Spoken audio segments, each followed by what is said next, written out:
Pagi harinya Qian langsung membangunkan Cheng Yao yang tertidur di sofa. Hal tersebut pun membuat Cheng Yao sedikit terkejut. Cheng Yao juga menjelaskan alasan mengapa ia sampai bisa tertidur di sofa.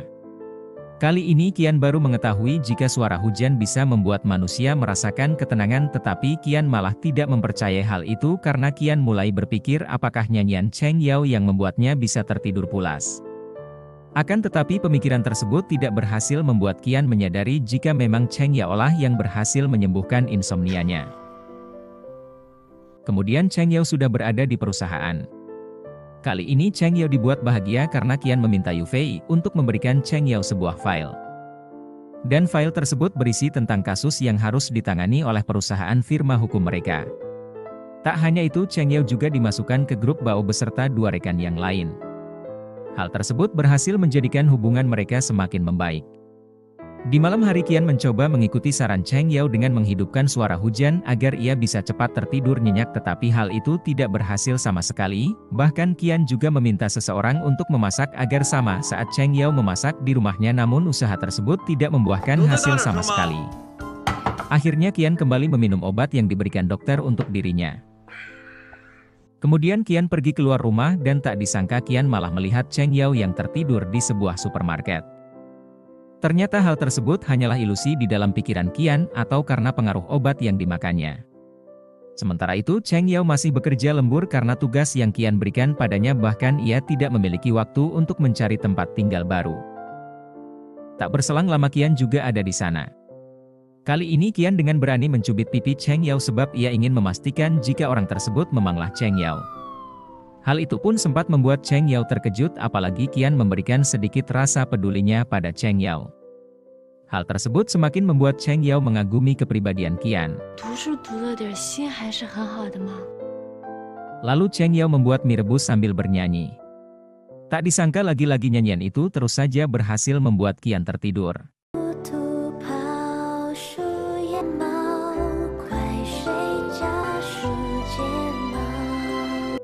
Keesokan harinya rekan kerja Qian dibuat heran karena melihat Qian yang tertidur pulas di sofa.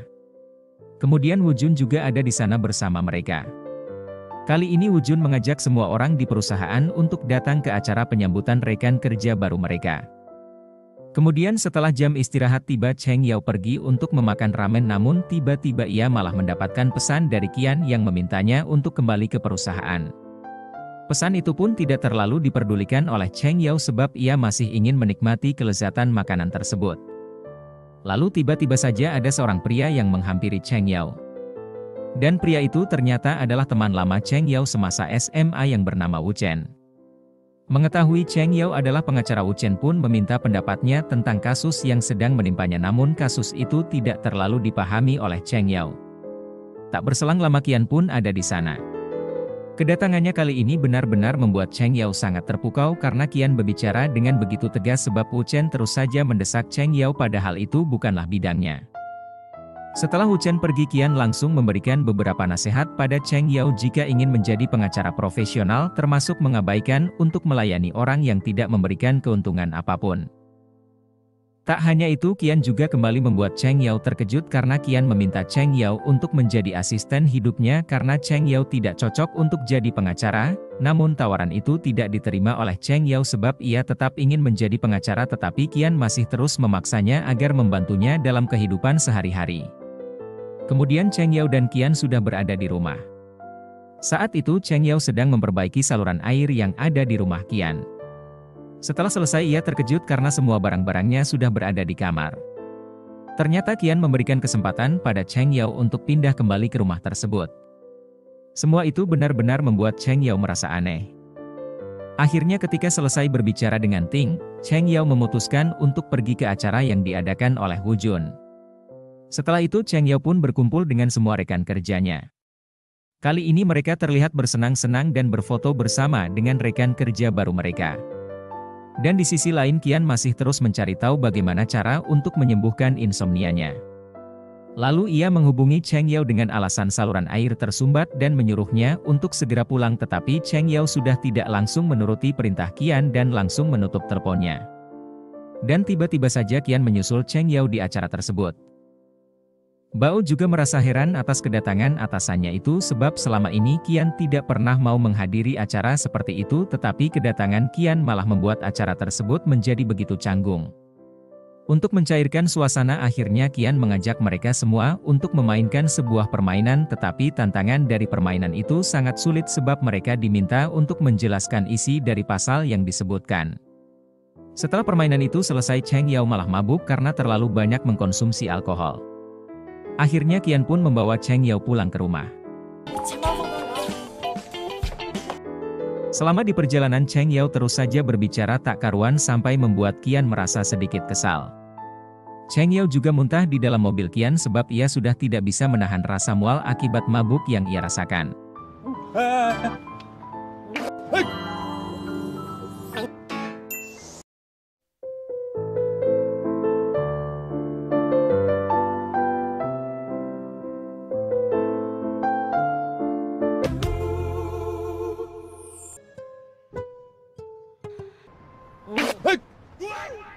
Saat itu akhirnya Qian terpaksa mengeluarkan Cheng Yao dari mobil, bahkan Qian memasukkan asistennya itu ke sebuah kotak yang ada di sana. Dalam situasi tersebut Qian tetap saja menggunakan hukum agar ia tidak dirugikan karena pertolongan yang Qian berikan pada Cheng Yao harus dibayar dengan hal yang sama oleh Cheng Yao. Kemudian Qian membawa Cheng Yao pulang ke rumah dengan bantuan petugas yang ada di sana. Lalu tanpa sengaja Cheng Yao malah terjatuh di atas tubuh Qian saat Qian membantunya bangkit dari kotak kardus.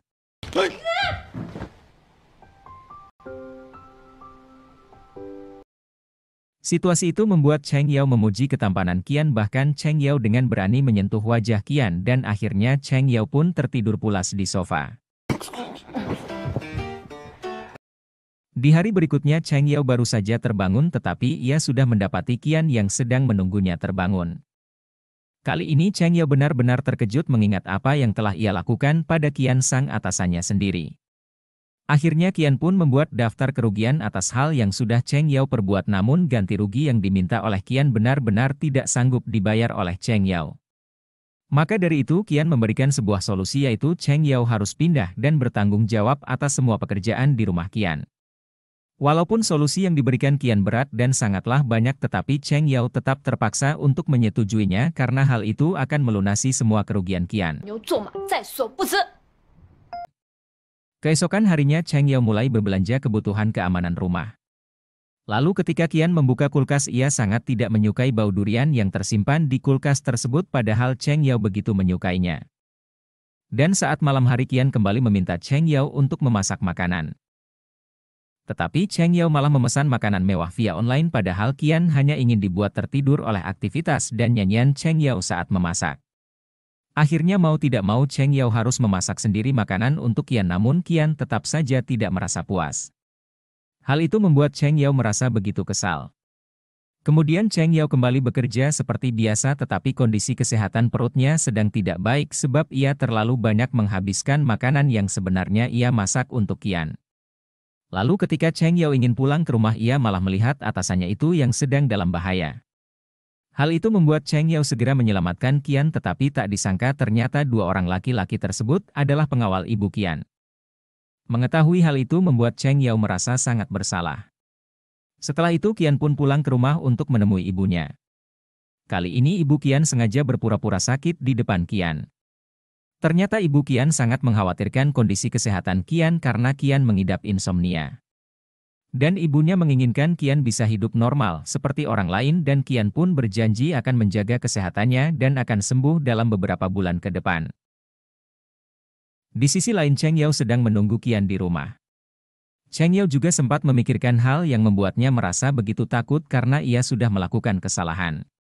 Tak berselang lama Qian pun ada di sana. Kedatangannya langsung disambut baik oleh Cheng Yao, bahkan ia sudah memasakkan beberapa menu makanan khusus untuk Qian, namun Qian malah tidak menghargai sama sekali semua usaha yang sudah Cheng Yao lakukan untuknya. Sikap buruk Qian tersebut tidak membuat Cheng Yao merasa kesal karena ia hanya merasa takut jika ia tidak melayani Qian dengan baik dan nantinya tentu Qian akan melipat gandakan hutang Cheng Yao.